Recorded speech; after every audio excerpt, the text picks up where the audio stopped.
They say that history is the greatest of all teachers, and that tales of past deeds define who we are in the present, and what we shall be in the future.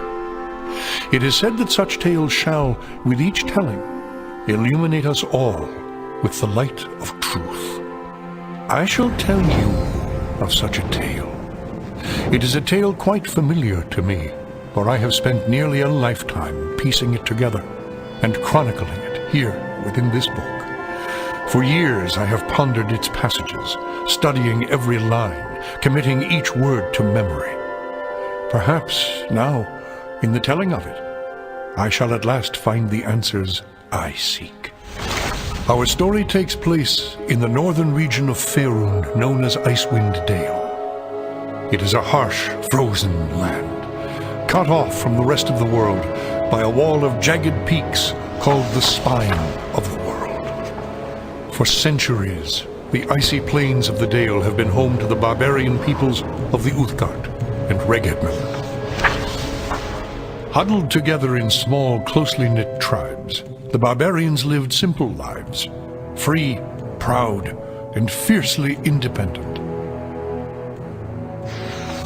Until the day an archmage named Erakan came to Aicewindedale.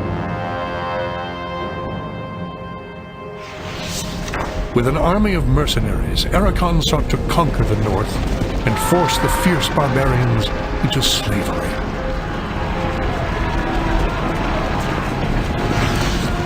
Long weeks of battle followed, and the scattered barbarian tribes suffered terrible losses. Defeat seemed inevitable.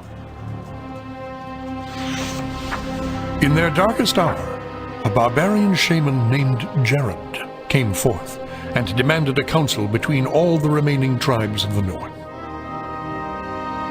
A respected warrior, Jared persuaded the council to put aside their differences and unite against Erakan.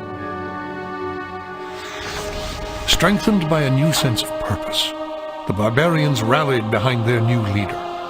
The combined might of the Northmen proved more than a match for Erakan, who had counted on the division of the tribes. Wave after wave of barbarian warriors tore into Erakan's hired army, forcing them on the defensive and ultimately into full retreat. As his army crumbled around him, Erakan had time for one last desperate act before his enemies descended upon him. Drawing upon his remaining power, the Archmage breached the planar boundaries, tearing open a portal to the lower planes. The foolish Archmage's cries of victory immediately turned to shrieks of terror as the hideous and twisted shapes of demonkind materialized from the portal and poured onto the battlefield. The sudden appearance of the demons drove the combatants, barbarian and mercenary alike, to turn to meet the new threat side by side. The remaining warriors bravely charged the portal to drive the hellspawn back and were slaughtered by the hundreds.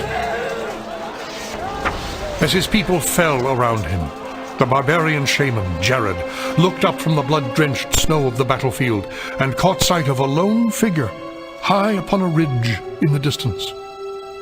Jared immediately recognized this vision as an omen from his god Tempus, and in that instant, he knew what had to be done. Shouting cries to his god, he charged through the ranks of the demons and plunged into the portal.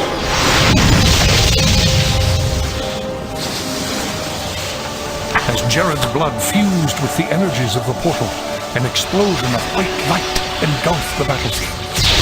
When the light subsided, the demons were gone, and the portal was closed. In its place hovered a disk of solid stone.